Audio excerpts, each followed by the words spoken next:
Welcome to the Vandy Sports Podcast. I'm your host, Chris Lee. Our guest today will be Mitch Light. He is the sideline announcer for Vanderbilt football. This episode sponsored by the Well Coffee House, which is a Nashville area coffee house that provides fresh roasted coffee along with its house-made pastries, breakfast, and lunch offerings. There are 4 locations to serve you in and around Nashville. You can find those in Brentwood, Green Hills, downtown, and Bellevue. More information can be found at wellcoffeehouse.org. The Well Coffee House, where coffee changes lives. We also thank our co-sponsor, Wellspire, Nashville's Learning and Development Center, which is located in the Gulch. Today's news presented by Sutherland and Belk, a family-owned injury law firm. If you or a loved one has been hurt in any type of accident, call Taylor or Russell at 615-846-6200. See what your rights are and if they can help. Well, the news not good for Vanderbilt football. The Commodores, 15.5-point favorites, fall to UNLV at home. That score 34-20. Vanderbilt now 1-5 on the season. The guest line, presented by Boll & Branch, started by Vanderbilt graduates Scott and Missy Tannen. I've slept on their sheets for years. They're amazing. I had no idea how comfortable sheets were until I got them. They're fair trade certified. That means they're made under safe conditions by men and women, treated and paid fairly. Try them for a month. You can return them for free, but you're not going to want to. Once you get the sheets, try the mattress. That was voted best mattress of 2018. Go to bollandbranch.com. That is spelled B-O-L-L. Enter the promo code Vandy and get $50 off your first set of sheets. Mitch Light joins us now. He is the sideline reporter for Vanderbilt football. He is an executive editor at Athlon Magazine. Mitch, thanks for joining us today. No problem, Chris. Good to be here. Let's get right into it. I'm thinking on the list of Vanderbilt losses that I have seen, which just dates back about 40 years to me being a little kid. And there have been some bad ones, but I think given the talent level of the team and who they were playing, I think it comes down to the SMU game in 1990 and the UNLV game this weekend. Agree or disagree? Yeah, I think that's fair. And I was just talking to a colleague who here at work, Rob Doster, who is about 8 years older than me, went to Vanderbilt and grew up in Nashville. And we were talking about that SMU game. At the time, it was kind of hard for me to put in context because I was a sophomore in college. And but we looked, as that SMU team in its second year back from the death penalty. That was the first game of the year. They beat Vanderbilt, I think, 44-10. Lost the next week to Tulane, 45-10. Lost to North Texas, who wasn't even Division I at that point, and then went on to go 1-10. The crazy thing was the next week Vanderbilt beat LSU, but went on to go 1-10 that year. So, yeah, but that was not a good Vanderbilt team. Obviously, it was coming off a 1-10 season, so there were no expectations. This year, coming off a bowl season, there were expectations, and like you mentioned, the talent level that we think or thought was on this roster, and the opponent. I mean, UNLV was 0-4, I guess, against FBS opponents, and all the scores were lopsided. They played okay for a half at Northwestern, but got blown out at home by Arkansas State and gave up like 50-something points to a bad offensive Wyoming team. No offense to any relatives who might be on that Wyoming team, but yeah, I mean, everything about it was alarming. Their first 4 drives, 75-yard touchdown, 20 yards on a short field goal, 72-yard touchdown, 79-yard touchdown. That's their first 4 drives for a team that had not done anything offensively this year. So the offense was bad and the defense was bad. I guess other than the missed field goal, the special teams was okay. But they're really, Chris, hard to find any positives in that game. Keyshawn Vaughn continues to be a bright spot, 15 carries, 140 yards, and some big plays. But beyond that, the offense was, miserable. It never occurred to me that they would lose that game. Yep. Until the day before, when I had a source say, "Hey, I've heard there's some maybe confidence issues going into that game," and I thought, "Oh boy." But I'd seen them play, and the one thing that Derek has always done really well is knock off the teams that he's supposed to beat. Yeah. And my phone is ringing, and you can hear it obnoxiously, and I don't know where the heck this thing is. There we go. Okay. Um, Nothing wrong with live podcasts. right. It's my wife. She'll love me for this. Um, anyway, where I'm going with this is Derek does not lose those kind of games, right?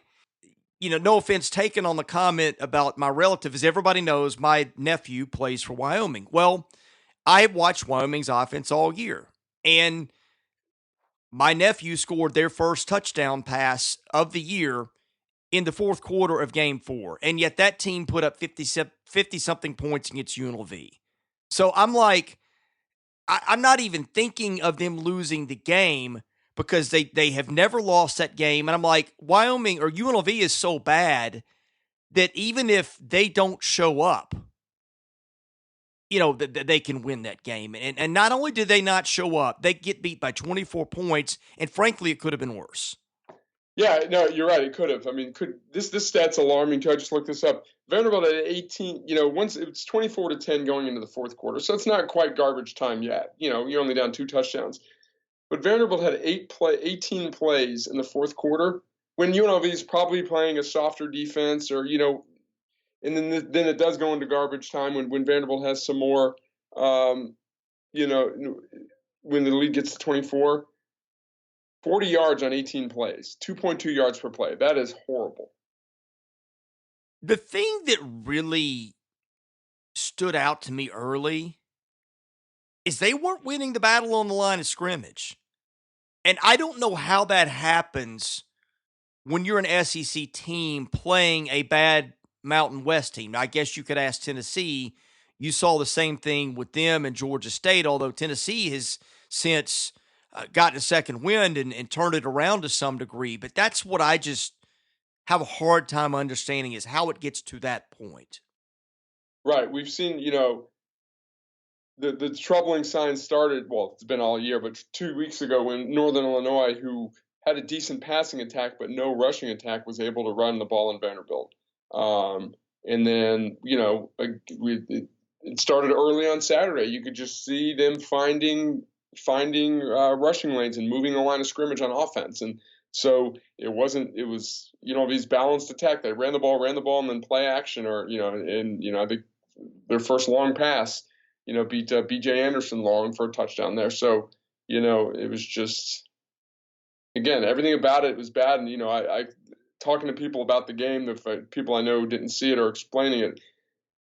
Not that any 34-10 loss to UNLV would be acceptable, but okay, let's say Vanderbilt commits 5 turnovers and they're at the 2-yard line and there's a fumble and the other team returns it 98 yards and there's a special teams touchdown. Weird things can happen in college football. There's nothing weird about that game. There's nothing fluky about that game. But you get the feeling if those teams played again this Saturday that UNLV would win again. Yeah, the weird things about games like that, they seem to fall into 2 categories. One of them is the latter, that just 14-point swings on turnovers, things like that. Like, I'll give Wyoming and Missouri as an example. Right. I was That's what Wyoming did. And the other is openers, which that also was in that category. That was an opener for both teams. Sometimes weird stuff happens. Like, I remember Gary Barnett's first Rose Bowl team at Northwestern. I believe they lost to Miami of Ohio in the opener and then went on to have a great year. So sometimes it's those 2 things. For this to happen in Game 6 is where it defies explanation. Yep, totally agree. Especially after struggling with Northern Illinois 2 weeks ago, only beating them by 6. You would think, that would gain their attention than not playing well at Ole Miss, So, yeah, I mean, there's only so much you can say about it. I know we're trying to fill some time here on a podcast, Chris, but there's really, nothing outside, other than Keyshawn Vaughn, there's nothing redeeming about it. There's not. And I want to ask you one more thing before we get into the mailbag and hit some of those. How in the world do you explain what is going on at receiver? Now, I know they don't have Amir Abdul-Rahman, but Cam Johnson, in my mind, is not getting the ball enough. C.J. Bowler's not even a factor anymore. Jared Pinkney, who was a preseason All-American, is an afterthought. You had the weird thing with Kalijah Lipscomb taking himself, not taking himself out, being hurt, not being hurt, whatever that was, where he comes out and goes back in. I don't know if he's hurt or not, but I never saw him limping. It was allegedly a heel injury. I will. Yeah. I saw him on the sideline walking gingerly on his foot. So whether or not he should have been playing or wanted to play, don't know the answer, but there's definitely an injury there. Well, here's the point. How do they get down to the point where James Bostic is their leader in targets and it's not even close? Yeah, I mean, I think it's a quarterback issue. I mean, it just they're not. Neither quarterback has played well. I don't know. False expectations internally or externally. I'm guilty of that too. Thought Riley Neal would be better. I think that we should start a Kyle Shermer appreciation discussion. You realize, how good he was and how they were able to throw the ball down the field and how smart of a quarterback he was and how few times he made really bad plays. And Andy Ludwig used to tell me he was one of the smartest quarterbacks, as far as getting in and out of good and bad plays. There's a lot of reasons why this team's struggling, but the quarterback play has just been subpar, and it's not just Riley Neal. When Deuce Wallace has come in, unfortunately, he has not played well either. He's 5 for 16. 16 for 41 is obviously not going to get it done.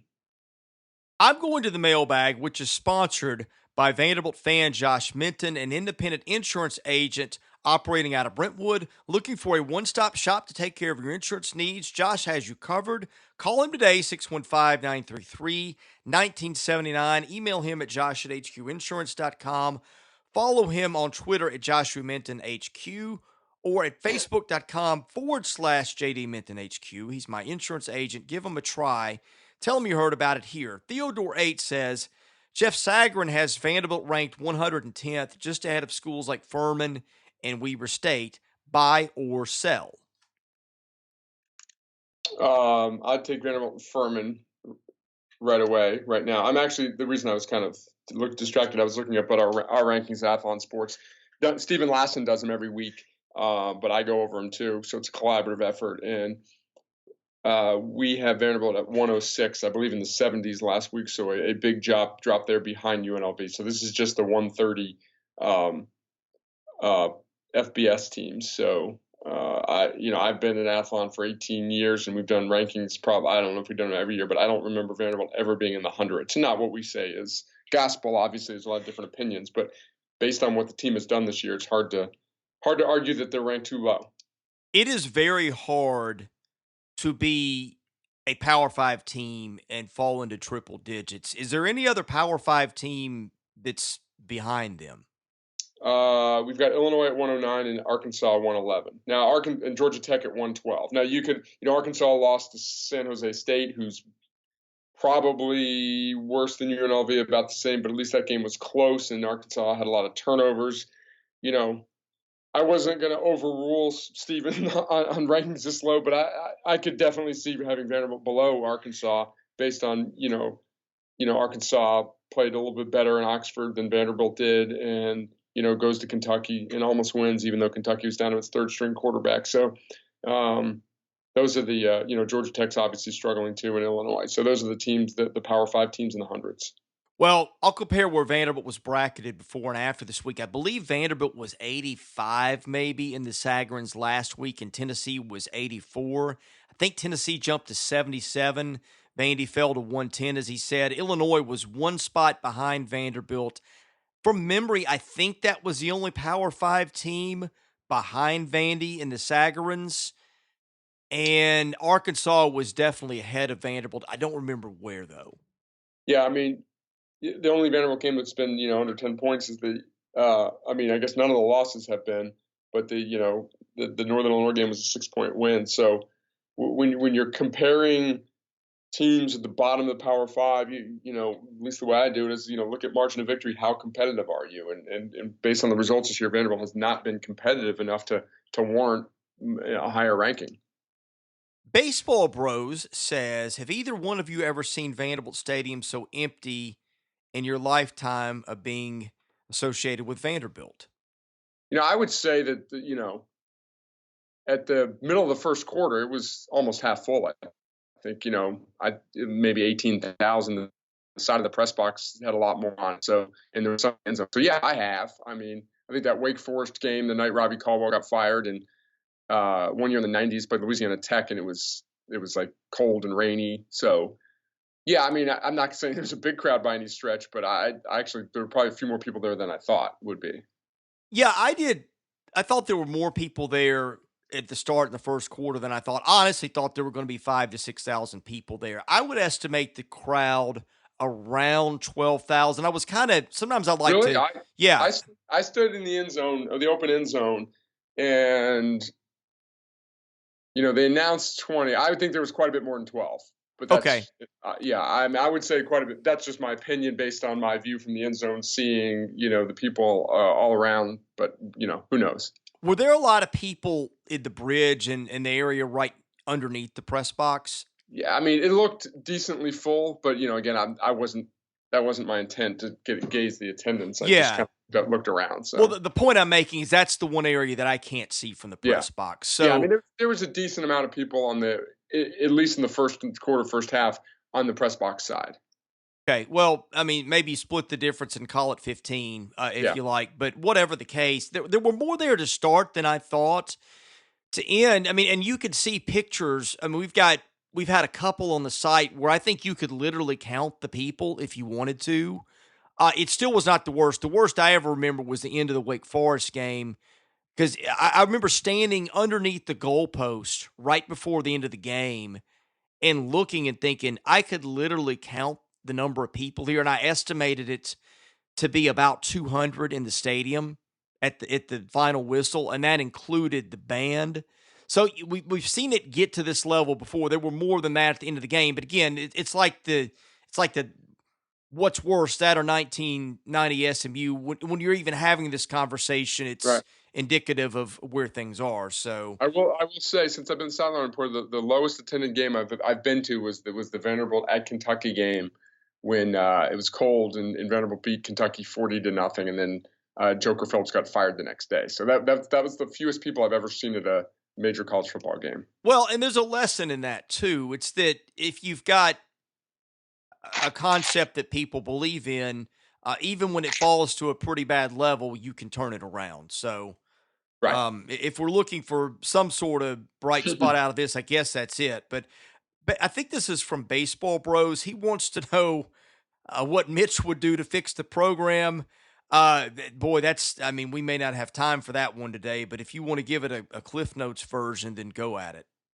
To fix the program, um, I would win the lottery or the Powerball, and I would build a new 35,000, 40,000 seat stadium, and that would be my start.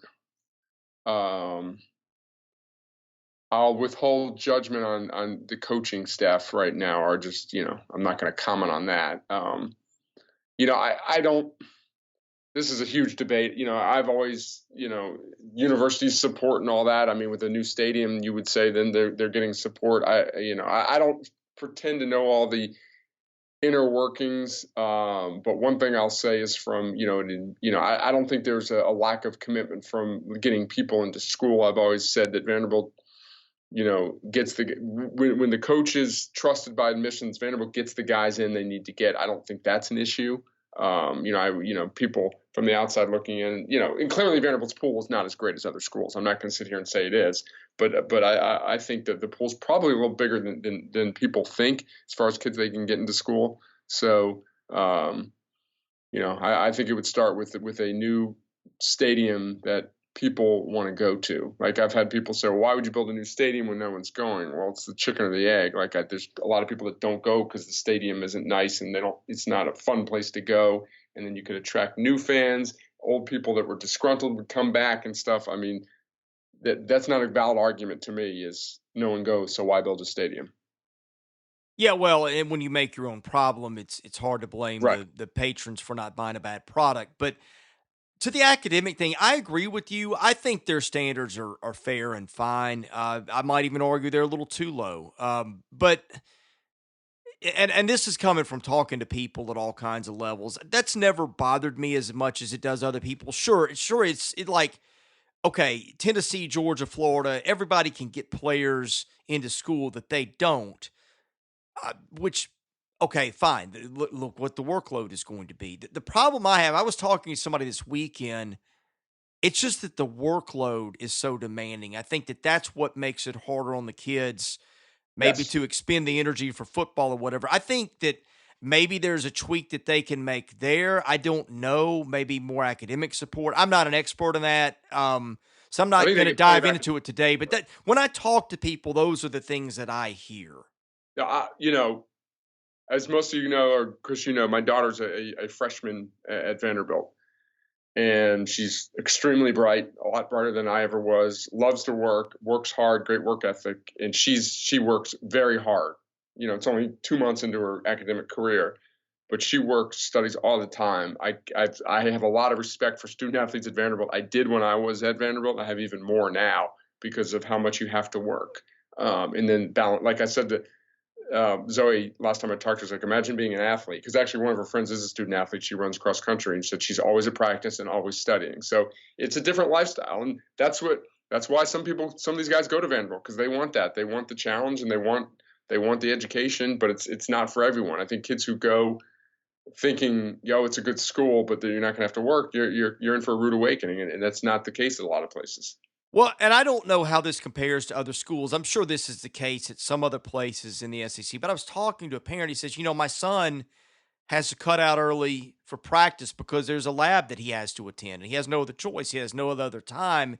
And I don't know if that's a fix somewhere. I don't know how you fix that, but I do think, or I do wonder, I guess is a better way to say it, how much that exists at other SEC and Power Five schools to the degree that it does at Vanderbilt.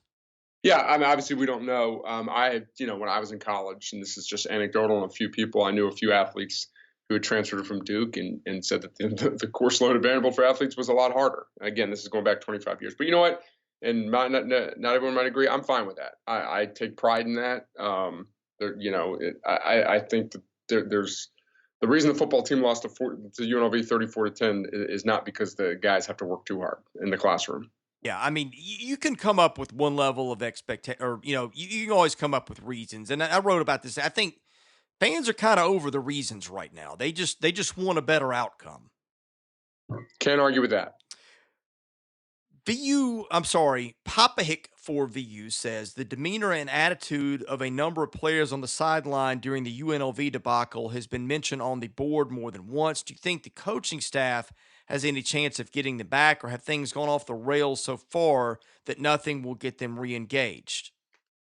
It's a difficult question to answer. I mean, winning a game would help. Obviously, I know there was, you know, it's human nature when you're suffering through something like that, not to sulk and not to, not maybe to have your body language suffer. But during the game, all the coaches are, engaged with their job, doing their job and all that stuff. So it's got to be that's something that needs to be addressed during the week and at practice and talked about with your leaders. I'm not sure if it will improve, but as the losses mount, it's like I said, human nature just takes over. Another one from Papa Hick. VU tried to take a delay a game penalty in the third quarter before a punt, but UNLV declined, yet VU tried again, and of course, UNLV declined again. Have you ever seen the staff try and do that before? Did they think UNLV's coach would take a brain freeze and accept the penalty the second time? I have seen it before, and it didn't work the time before, and I don't know. I was meant to ask Derek after the game if that's what they were doing, and I don't know why you would do that if they've after they've already declined it. So yeah, I've seen it. It doesn't happen very often, but it was kind of humorous. I don't understand why teams don't decline that more often because, obviously a team takes that deliberately in that situation. So Like, why right, help if a Team team A out with what they wants to want to do do? something, if Yeah. Team A wants to do something, and you have the ability to not let them do it, you should not let them do it. Yeah, I'm sure there's a whole psychological Right. experiment based on that. But anyway, we'll move on to the next thing. Dorking wants to know, is Mo Hassan going to start? If so, is it reasonable to expect a revamped offense? I will preempt your answer by saying I was told last night that Mo Hassan had been told he was the starter. No, things change a lot, but as of Sunday night, that's the truth. Yeah, I mean, that's your information. Maybe he could be starting. Yeah, I would think you'd have to. He's definitely has more of a running ability than the other two guys, or showed it last year. I would think there would be a lot of that. In the offense, you can tell, you don't necessarily revamp your offense, but you tailor your offense to his skills. That's one thing I'll say too is like both Riley Neal uh, and Deuce Wallace. Neal's clearly not as fast as I thought he would be, or as much speed because we've seen him run. But I expected Deuce Wallace to bring some dual threat to the table, and maybe it's just because he's been when the depth in the games, most of the games he's been in, they've been down, so they need to throw the ball more. But have not seen that as part of his game at all. I'll condense this question from Vandy Nash a little bit. How does player leadership compare to other teams you've been around? Were Bruno Reagan and Kyle Shermer the glue that held this thing together from a leadership standpoint? Of course, presuming to the previous years. Then he asks the same on defense. Yeah, it's a good question. Kyle was a quiet kid, but clearly the guys liked him. And Bruno Reagan was a good leader. Yeah, I think it's fair to say this team doesn't have the leadership that the last couple of years did. Guys like Trent Sherfield and going back, I can't remember everyone there, but yeah, I think that's fair. Well, and here's what I see that you don't, because you do your thing after the games and you have to get one player. But generally speaking, they roll the team leaders out for us at press conferences, be it on Tuesday, although sometimes the team leaders have a class or something and can't get there. But if they're available, we usually see them, and certainly after games. And we are not seeing a lot of Keyshawn Vaughn. We're seeing some of Kalijah Lipson. We're seeing none of Jared Pinkney. They both rolled those three guys out a decent amount for media opportunities before the season. That's usually a good indication who you're going to lean on. Drew Birchmeyer is the guy that they rolled out on the defensive side a good bit before the season. Drew is not exceptionally comfortable with the media, but he's thoughtful and he's willing to be there. And I think that's a guy that the coaching staff really likes his maturity. Now, Drew is still coming to a lot of stuff. Dio Dingbo is another guy that is sort of, I guess, looked at as the team leader by virtue of being thought of as the best player on that side of the ball. You see Dio a little bit. He's not great in front of the media. I don't know that he really enjoys it. He certainly doesn't enjoy it after they are No. having stuff happen like Saturday. So I see a thing. I see a disconnect between who I think they wanted to be their leaders and who they are rolling out there. And as quarterback, you pretty much always get a quarterback. Riley Neal is an exceptionally good kid from everything I hear. It seems good natured and pleasant, but it's clear to me he doesn't want to be out there any more than he has to be. Yeah, I've interviewed him once after the Purdue game, and he was nice. He answered the questions, but not overly comfortable. And I taught, we had John Gromos in the booth at the Ole Miss game because Norman Jordan had his daughter got married, so John was on the pregame show with me, and I asked him as a former quarterback. It's just an interesting situation. The one thing that this grad transfer situation across the country has led to, you got guys like Riley Neal who just show up. At least he was in spring practice. A lot of grad transfers aren't where quarterbacks are, usually to assume a leadership role. Well, here's a guy that shows up and doesn't really know that his teammates very well. He's a quiet kid to begin with. So how does that, so you're pretty much not going to have a great leader from the quarterback position. So I don't think that's helped things. And also he hasn't played great too. Vandy Creed says Mitch had a pregame stat that Vandy has lost the sixth game 18 years in a row, now 19 years. Who did we beat 20 years ago, and what curse did they put on us for that win? Yeah, thanks for listening to the pregame show. Wake Forest, 17-10. I guess it would have been year 2000.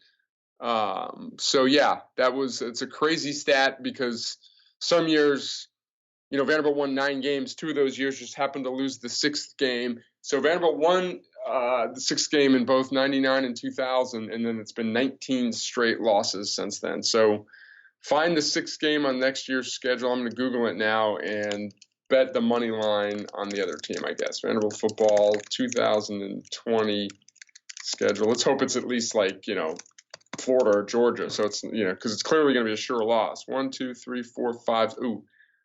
Ole Miss next year at home. Yeah, that's not good because that's one of the swing games usually. So yeah, in 1999 in Game 6, Vanderbilt beat the Citadel 58-0. So clearly the lesson here is bring Woody back for week 6 every year. Exactly. Yeah, Woody dominated week 6. Was not good weeks 1 through 1 through 5 or 7 through 12, but was really good the other weeks, or 7 through 11. You got to take the solutions where they're there. Exactly.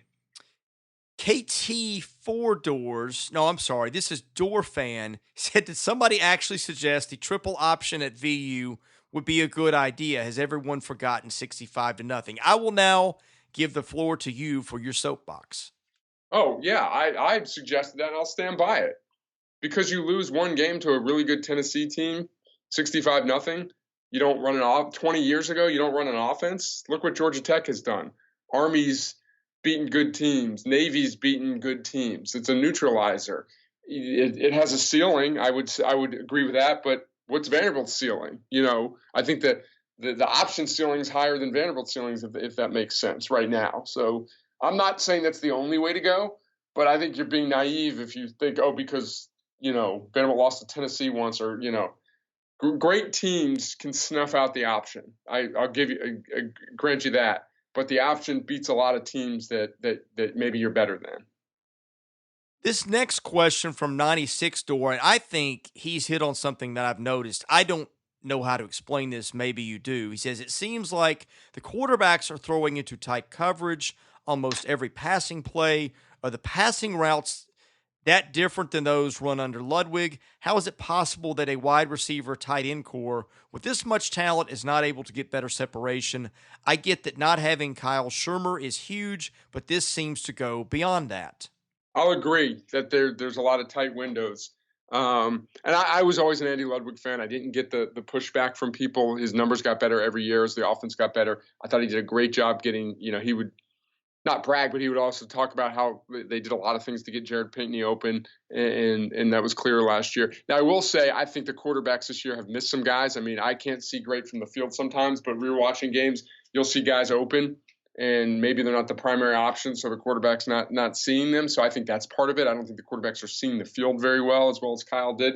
But I agree. That was the frustrating thing. The frustrating thing in the first half, you see Vanderbilt throwing in the tight windows, and then when UNLV did throw, they had guys open. You're like, how can that be? But that's what we saw.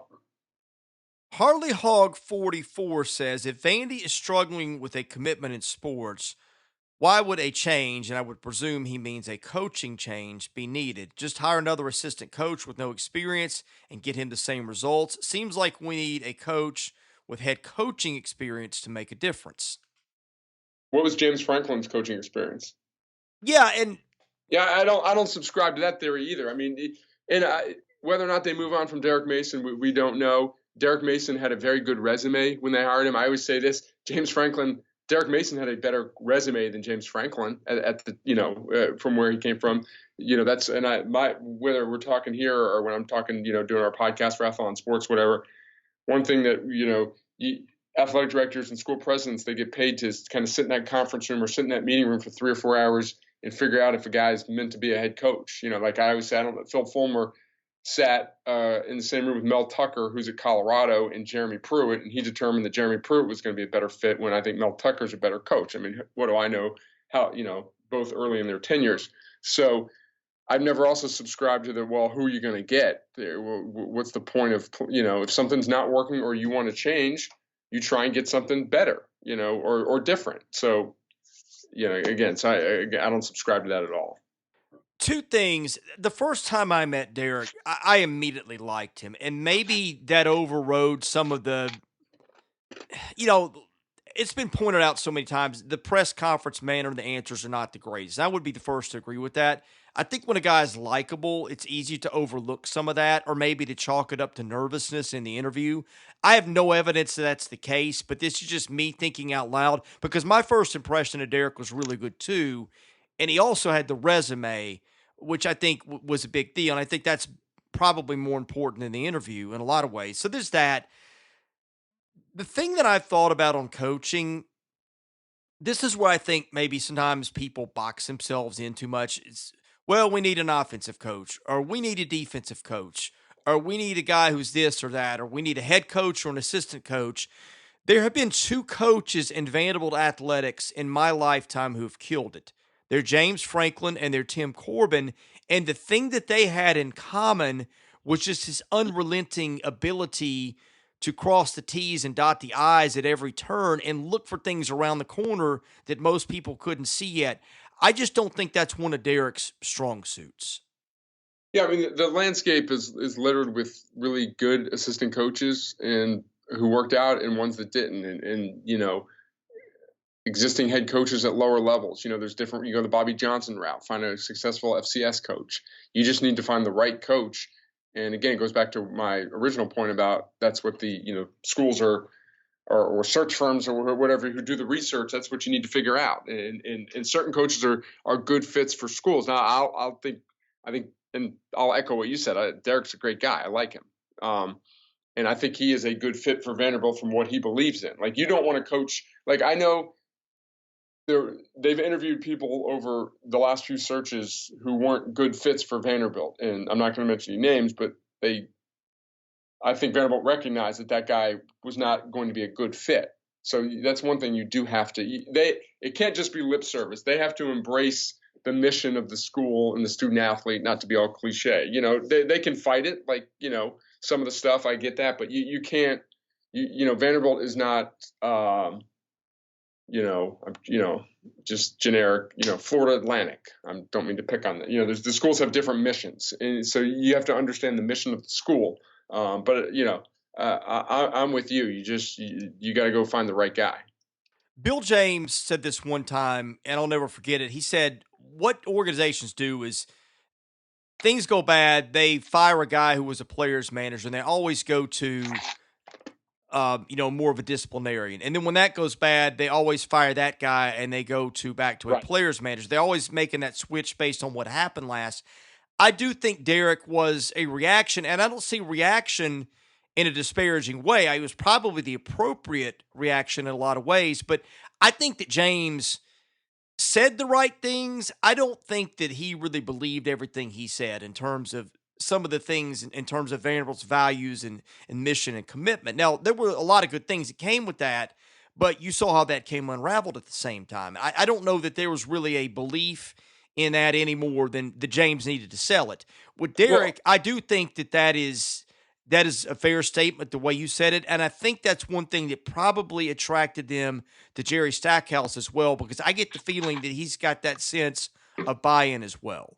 Yeah, no, I agree, and I don't necessarily fault James or any coach. When you're a coach at a school, you accentuate the positives of that school, and that's how you sell. That's what you recruit to, and all that stuff. So when he's at Vanderbilt, he needs to promote those things, and whether or not he 100% believes them, we don't know. But it sounded sincere most of the time. So again, I don't fault a coach who promotes something at Vanderbilt and goes to a different school and promotes that. That's basically what you do. Yeah, there's certainly a degree of salesmanship within anything. I would certainly agree with that part. But let's see, anything else related to Vanderbilt to get into before we hit college football briefly? Um, Not really. I think we covered the football team. I went out to saw about 15 minutes of fall baseball the other day, and I saw that I can confirm that the guys can throw and catch. That's basically all I saw. So that's a good sign going forward that they can throw the ball and catch the ball. Can you confirm or deny that they'll be any good this year? I can't. Basically, I can't. Based on what I saw, I can't confirm that they're going to be good. But based on past history and knowing some of the players, I think they'll be very good. Yeah, I have a feeling you're not going out on a big limb with that. But college football, I think the big thing that caught my attention, I didn't get to see any of it other than a few plays in overtime. I did listen on the radio. You probably had these same limitations given the game time and your duties at Vanderbilt. But man, that Georgia South Carolina thing was a stunner to me. Yeah, it really was. I saw the first half before I left, and you look at the box score and all the stats, and Georgia controlled the game, but Fromm threw 3 interceptions. They had 4 turnovers, and it's a stunner too because South Carolina is down to its third string quarterback, and Georgia's at home.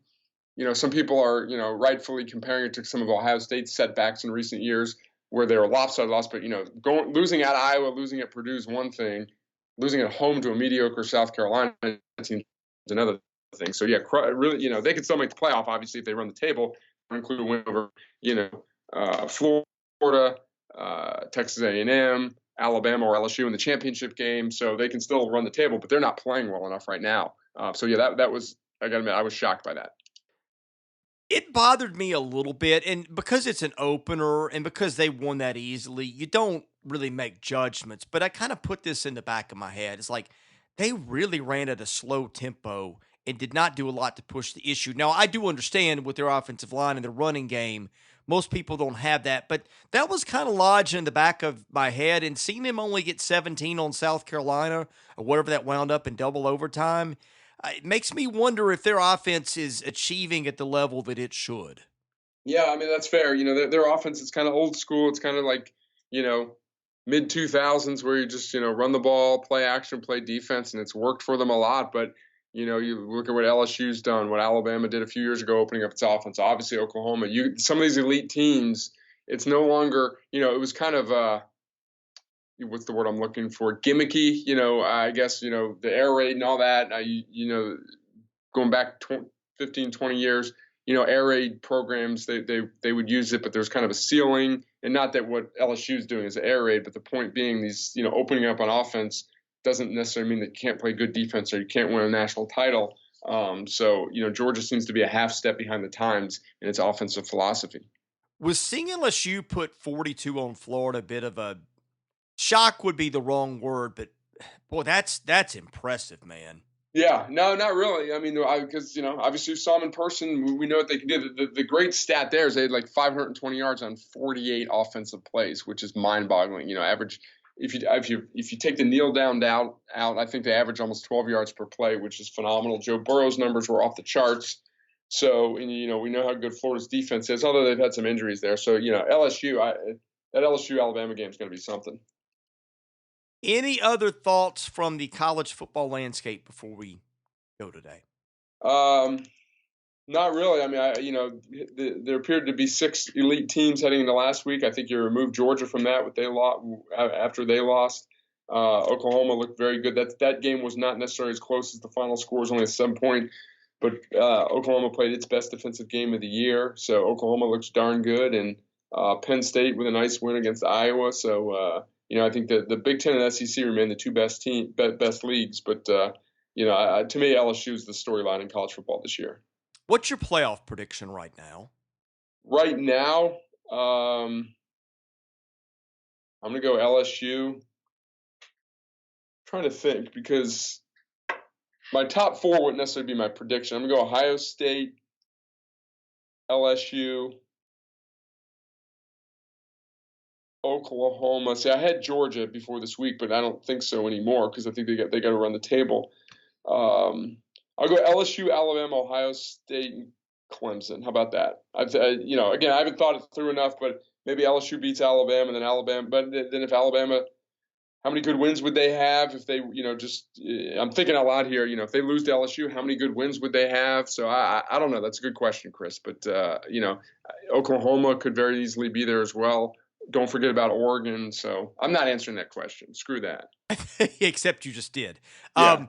Yeah, that's hey boy, that sounds awfully familiar to past Yeah. playoffs, but it is what it is. It's better, Chris. Sorry, at least to this point, I think all these teams are really, really good. And I think that, like last year, we struggled to find a 4th good team in Notre Dame. I don't blame Notre Dame for losing to Clemson. Alabama killed Clemson too, where I think this year there's going to be a really good team left out, which I'd almost rather see because that means you have 4 good teams. So I think there's more elite teams this year than in recent years.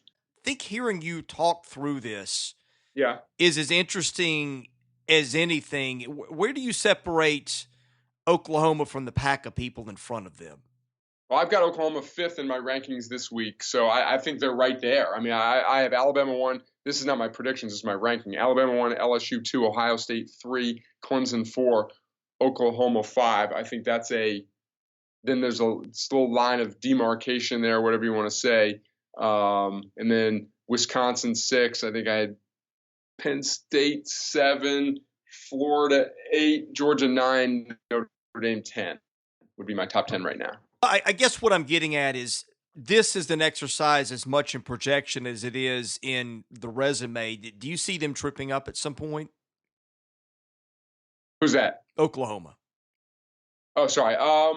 No, I really don't. I think they're clearly the best team in the Big 12, and I don't think I think they dominated Texas more than that score indicated. I think Texas is closer to the rest of the, even though the rankings might not reflect it because Texas is ranked still pretty high.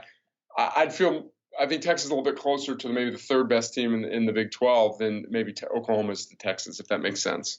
Yeah, I mean, and the thing is, the thing that's cool about college football is even when you map it out and think you got the answer that it's clear, it always comes apart. Yep. No, I mean, who would have thought Georgia would have lost to South Carolina? Clearly, that's what makes this stuff fun. Mitch, thank you for joining us today. Please give us your Twitter account, anything on Athlons you want to promote, anything of that sort before we go today.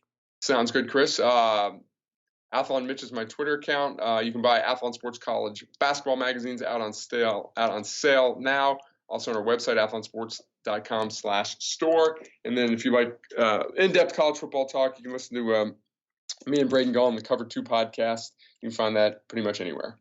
Hey, thanks a bunch, Mitch. All right, take care. He's Mitch Light of Athlon and of the Vanderbilt Radio Network. I'm Chris Lee, the host of the Vandy Sports Podcast. We appreciate you listening, and we'll have more episodes coming for you later this week.